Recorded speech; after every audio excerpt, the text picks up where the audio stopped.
Retomando o nosso curso, note que a gente acabou de fazer aí um texto, claro, eu já trouxe o texto pronto, mas é importante que você perceba que quando nós fizemos o último tópico da prova do Sistema Prisional Brasileiro, a gente também já utilizou mais uma forma de conclusão, mais uma forma de você trazer as informações lá, né, no parágrafo de conclusão.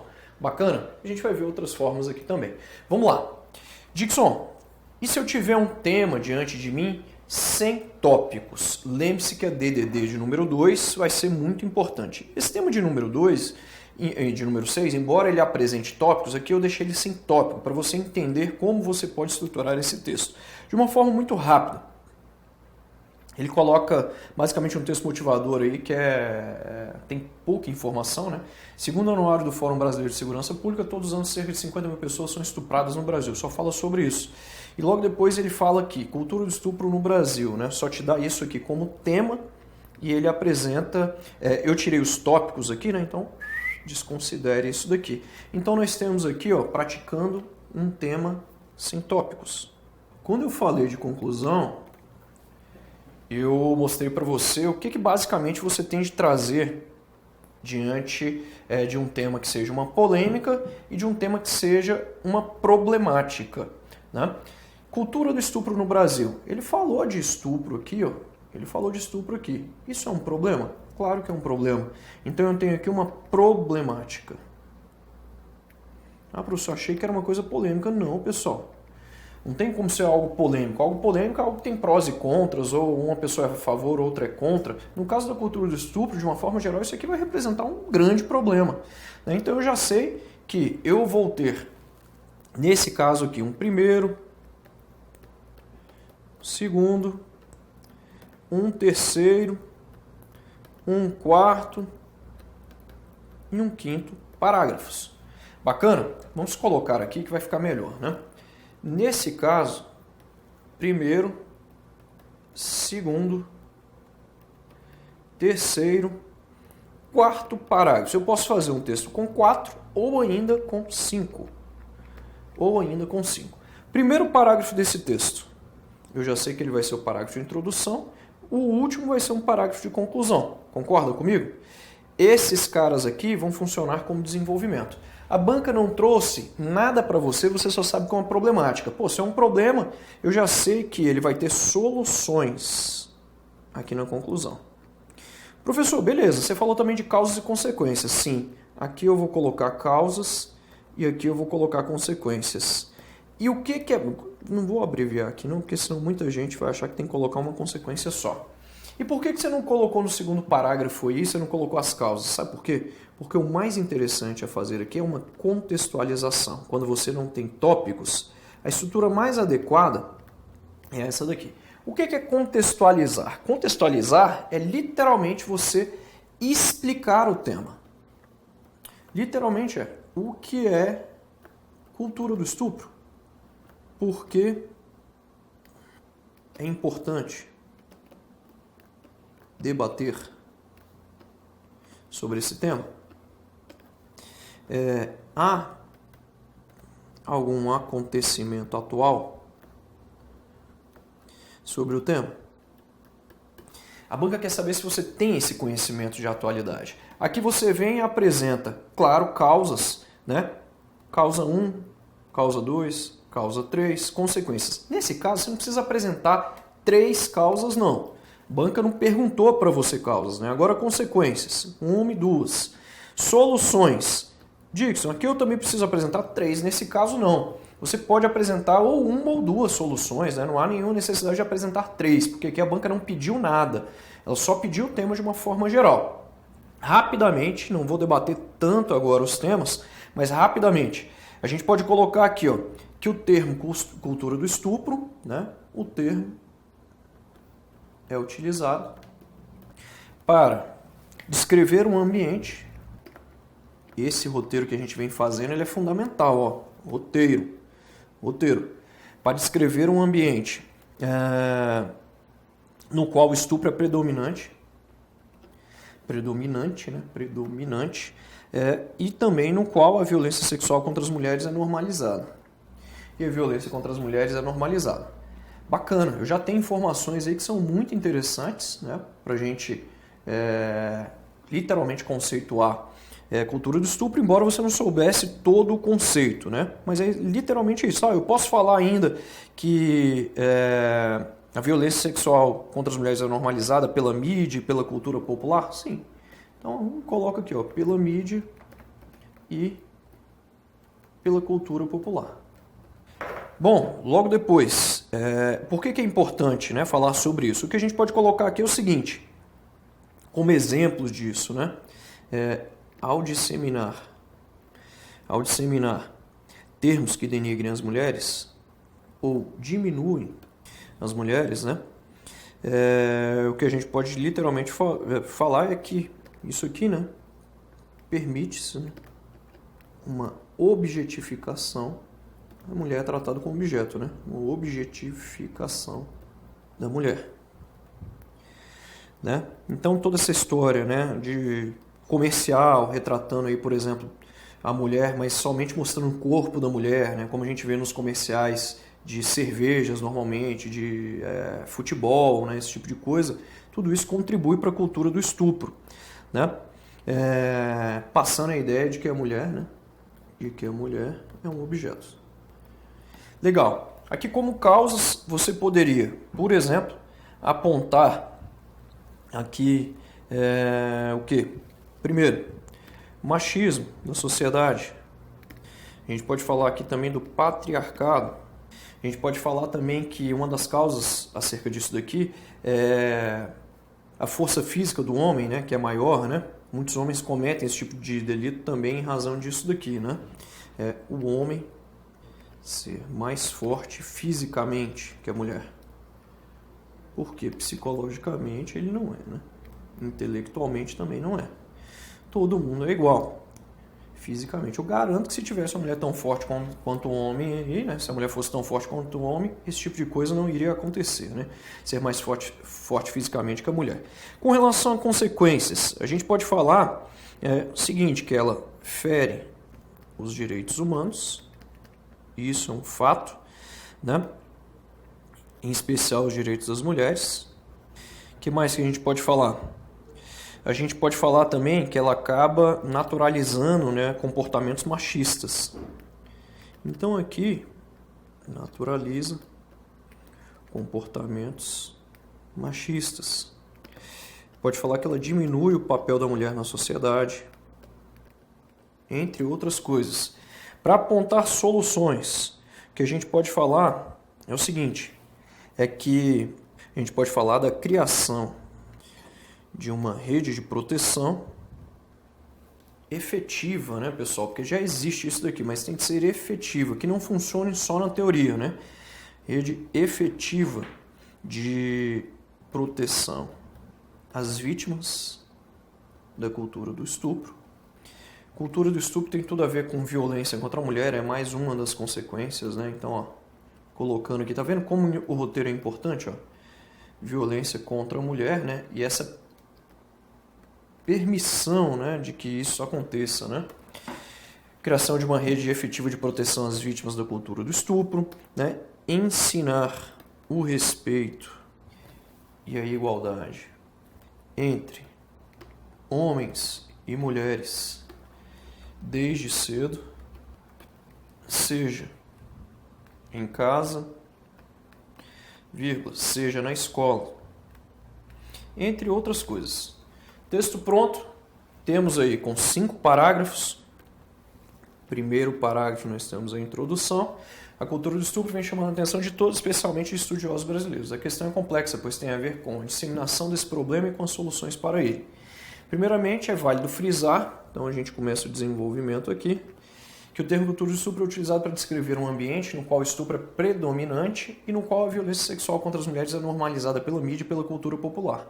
Ao disseminar termos que denigrem as mulheres, permitir a objetificação de seus corpos e glamorizar a violência sexual, a cultura do estupro passa adiante a mensagem de que a mulher não é um ser humano, mas sim um objeto.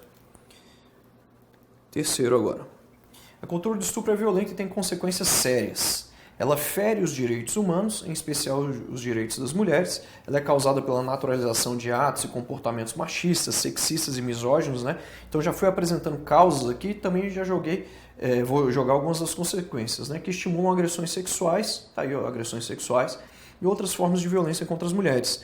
Esses comportamentos podem ser manifestados de diversas formas, incluindo cantadas, piadas sexistas. O que é sexismo? É quando há privilégio de um gênero em detrimento do outro, né? A nossa sociedade é sexista, privilegia mais o homem do que a mulher. Ameaças, assédio moral ou sexual, estupro e feminicídio. Tá vendo exemplos aí de violência contra a mulher, né? Na cultura do estupro, as mulheres vivem sob constante ameaça. A cultura do estupro está nos lares, nas ruas, nas revistas, na TV, nos filmes, na linguagem, na publicidade e nas leis. Por isso, todas as esferas da sociedade devem ser mobilizadas. Eu já comecei a apresentar soluções nesse quarto parágrafo para essa transformação. É preciso desnaturalizar esse tipo de violência, lutando pela justiça e por uma efetiva rede de promoção, proteção e assistência aos direitos da mulher. O primeiro passo é dar total apoio e proteção à vítima que teve coragem de denunciar os abusos que sofreu. Outra proposta, tá vendo aí que eu já comecei no quarto parágrafo? Isso pode acontecer? Pode. Quando você não tem tópicos, você tem muitas soluções, você pode fazer aí esse tipo de coisa, né? Outra proposta de solução para esse problema é trabalhar na perspectiva de atendimento integrado, acolhendo e atendendo, né, as vítimas em todos os ciclos da vida, crianças, adolescentes, mulheres, homens e idosos, e em todas as fases dessa violência. Nesse processo de luta para acabar com a cultura do estupro, deve-se, aí aqui saíram dois carinhas, né, na verdade é só um. Deve-se ensinar as novas gerações desde cedo a não culpar a vítima de estupro, a não aceitar o machismo como normal e a praticar a igualdade entre homens e mulheres. Fechamos o texto. Adiante. O peso da pós-verdade na sociedade atual. Rapidamente. Eu estou sem tópicos. Então a gente vai naquela mesma pegada lá. Posso apresentar 5 parágrafos. É mais interessante que isso aconteça. Eu vou ter esse de introdução, esses aqui de desenvolvimento e esse cara de conclusão. Peso da pós-verdade na sociedade atual. Então ele quer que você fale sobre o peso da pós-verdade. Tem peso, não tem peso na sociedade atual? Então é interessante você apresentar esse segundo parágrafo de contextualização. Explica aí o que é pós-verdade. Professor, fala pra gente. Pessoal, pós-verdade foi o termo, salvo engano, do ano de 2016, escolhido pelo dicionário Oxford, como um dos termos criados, né, e que teve mais utilização, né, no ano de 2016. Pós-verdade quer dizer o quê? Pós-verdade é quando as pessoas, ao julgarem determinados, né, ao julgarem determinada notícia, determinado acontecimento, elas levam mais em consideração na hora de fazer esse julgamento se uma coisa é verdade, se não é, se ela é boa, se ela é ruim. Elas levam mais em consideração as suas crenças, as suas opiniões particulares, as suas convicções filosóficas e particulares e deixam de lado a verdade dos fatos, né? Então, uma pessoa julgar lá, ver uma notícia lá, por exemplo, né, fulano de tal, político A é corrupto, né? E aí mostra lá um monte de diálogo do cara, vídeos, né, falando que o cara furtou dinheiro, que ele fez isso, que ele fez aquilo, desviou verba pública, né? Tudo comprovado ali, mas a pessoa fala, não, como eu sou do mesmo partido que essa pessoa, eu tenho uma ligação muito grande, afetiva, emocional com esse político, né? Eu votei nele e tal. As pessoas, na verdade, não levam essa verdade dos fatos em consideração, mas sim a parte emocional, né? A convicção pessoal. Isso vem acontecendo muito, né? As pessoas, nesse mundo de internet, hoje a gente vê isso acontecer bastante. Pós-verdade tem muito a ver com fake news, mas não se confunde com fake news. Fake news são notícias falsas que utilizam muitas vezes ali de uma ou outra informação que é verdadeira, mas ele, na verdade, planta uma informação mínima que é verdadeira e ele faz todo um conjunto de informação, né, baseado ali em coisas que não são verdades, né, que não são verdadeiras, que são falsas. Então, fake news, embora tenha a ver com pós-verdade, não é a mesma coisa. Beleza? Temos aqui, então, contextualização, você explica toda essa história, você traz exemplos aí de pós-verdade, né, de alguém que o julgou, alguma coisa nesse sentido. Aqui você pode trazer, como ele quer que você fale sobre o peso da pós-verdade, né, você vai falar se tem peso ou não. Ou aqui na contextualização, você pode responder o que é. Você pode já responder aqui também qual o peso dela. Tem muito peso. Qual o peso dela? Tem muito peso. Principalmente, aí você tem que comentar aqui, né, levando-se em consideração internet, mais especificadamente redes sociais. Né? Há um peso grande. Grande, né? A gente percebe isso. E aqui você poderia apresentar, por exemplo, causas relacionadas a isso, consequências relacionadas a isso e soluções. Soluções relativas a isso. Beleza? Seria isso aí. Tema de número 10, crise na Venezuela. Aqui a gente vai ser muito rápido, porque esse tema aqui é um tema recorrente, já está rolando, tem anos essa história. Em 2019 não tem sido diferente, né? O que nós temos aqui? Olha só, olha a importância da DDD de número 2, ó. Interpretação. Crise na Venezuela é a ideia mais genérica. Depois ele fala índices econômicos baixos, instabilidade política, fome, doenças e violência. Você concorda então que a ideia mais geral é você debater sobre crise na Venezuela, mas no miolo do texto você vai falar sobre índices econômicos baixos, estabilidade política, fome, doenças e violência. É literalmente esse caos vivido aí na Venezuela, né?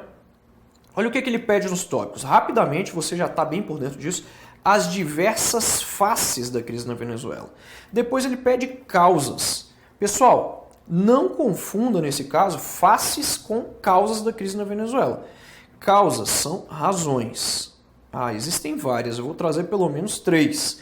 Faces são lados, os lados dessa crise, né? E depois como a crise na Venezuela afeta a sua população. Então ele quer que você fale da população da Venezuela e a população dos países vizinhos. Então ele quer a coisa 1 e a coisa 2. Não rode aqui na interpretação. Rapidamente, você vem aqui, não sei quais são as faces. Leia o texto motivador, mas você nem precisava ir lá. Crise na Venezuela, índices econômicos baixos, instabilidade política, fome, doenças e violências. Isso aqui tem a ver com o social. Está aqui. Os lados dessa crise na Venezuela.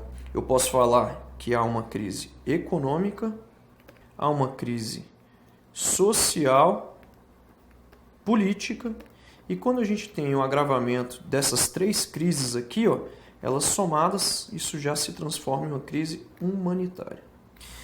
Causas da crise na Venezuela, eu posso falar para você da queda do preço do barril do petróleo. Existem várias coisas. Tem a parte econômica, que é isso. Tem a parte social. Eu posso falar aqui que o governo não conseguiu arcar com seus compromissos. Não conseguiu pagar, pessoal, todo mundo que devia. Então, não manteve boa parte dos programas sociais. Sem dinheiro, né?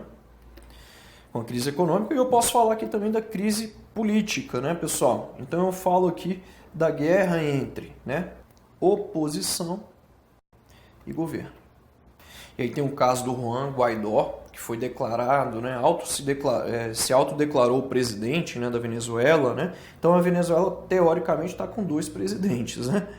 Como a crise na Venezuela afeta a sua população? Opa, então olha o que ele falava lá pra gente, né? Só o que o tema já falava pra gente. Afeta como? Eu tenho aqui problemas relacionados à fome, doenças e altos índices de violência. Isso quer dizer o seguinte, que rola uma imigração para os países, para os vizinhos, principalmente Brasil e Colômbia. E esses 2 países aqui estão sofrendo muito, exatamente em razão de uma forte demanda por serviços de saúde, por emprego, por atendimentos em hospitais, né? E uma série de outras coisas, vacinas, né? E várias outras coisas diferentes. Vamos dar uma olhada lá. O que nós temos aí? Texto com 4 parágrafos, né? A crise na Venezuela é um assunto que compreende inúmeros fatores. A questão é complexa, pois diz respeito às diversas faces e causas dessa crise, como também diz respeito às graves consequências para os venezuelanos e países vizinhos, né? Inicialmente, convém revelar as diversas fases da crise na Venezuela. As duas faces centrais, olha o modelo de parágrafo padrão. Isso aqui é um PP. Então eu tenho aqui a ideia principal, depois eu tenho aqui os desdobramentos, que são as ideias roteirizadas. Dixon, quero fazer todos os parágrafos nesse modelo de PP. Posso? Pode. Modelo de parágrafo padrão. As duas faces centrais são a econômica e a política. Contudo, a situação se agravou tanto que essas crises evoluíram prejudicando o campo social. As consequências desse quadro são a falência das instituições democráticas, o desrespeito às leis e a pobreza. Dadas essas diversas faces, vários analistas políticos já confirmam que a crise venezuelana é uma crise humanitária. Apresentamos os 4 lados. Vale dizer que uma das causas da crise foi a queda do preço do petróleo, em mais de 50%, no início de 2014. Visto que essa commodity é a base da economia no país. E aí commodity está entre aspas porque é um termo estrangeiro, né? Na tentativa de conter a perda de dólares, Maduro, que é o presidente, né, da Venezuela, Maduro manipulou preços e balanços. Com a disparada da inflação, o governo já não conseguia mais saldar suas dívidas, manter os programas sociais. Tampouco, então está vendo aqui esse tampouco, né? Tampouco comprar itens indispensáveis, né? Não é tão pouco, viu, pessoal? Esse tampouco significa muito menos, né? Muito menos comprar itens indispensáveis à sobrevivência do povo. O quadro se aprofundou com as disputas entre governo e oposição e com a corrupção do setor público. A fim de se manter no poder, poderia ser com a finalidade de se manter no poder, né? Com o objetivo de se manter no poder.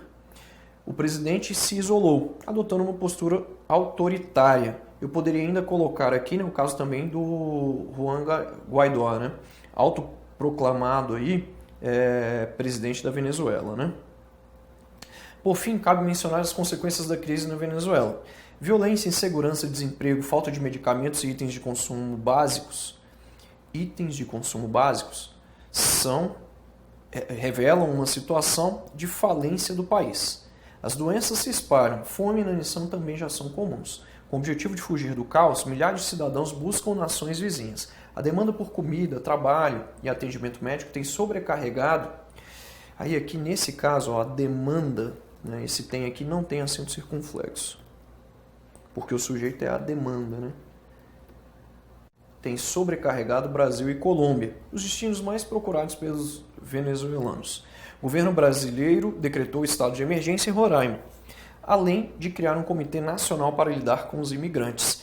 Trouxemos várias consequências. Esse modelo não é um modelo de conclusão, esse último parágrafo, né, como você observou, é apenas mais um parágrafo, teoricamente, ali, de desenvolvimento. Fechamos aqui esse vídeo e já voltamos.